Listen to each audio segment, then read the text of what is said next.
Hej unger, mit navn er Krammekat, og i dag vil jeg fortælle jer, hvordan man er gode venner. For at være gode venner er det vigtigt, at man er med til at skabe et inkluderende fællesskab. Det betyder, at alle kan være med. Hvis man ikke er inkluderende, så er man ekskluderende, og det kan vi ikke lide. Så nu vil jeg vise jer et eksempel på, hvordan man er ekskluderende. Hej, jeg hedder Kim, og jeg går i 5. klasse. Hej piger, må jeg være med til at shippe? Nej, vi vil ikke lege med drenge.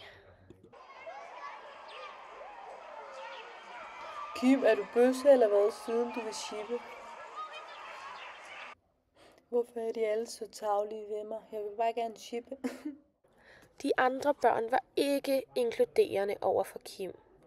Så nu vil jeg vise jer et eksempel på, hvordan man er inkluderende, så I altid kan være inkluderende over for jeres venner.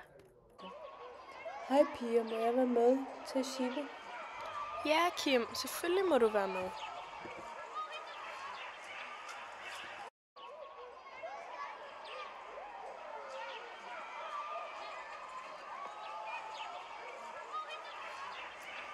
Må jeg også være med?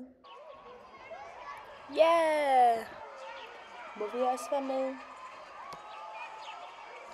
ja, selvfølgelig. Jo flere, jo bedre.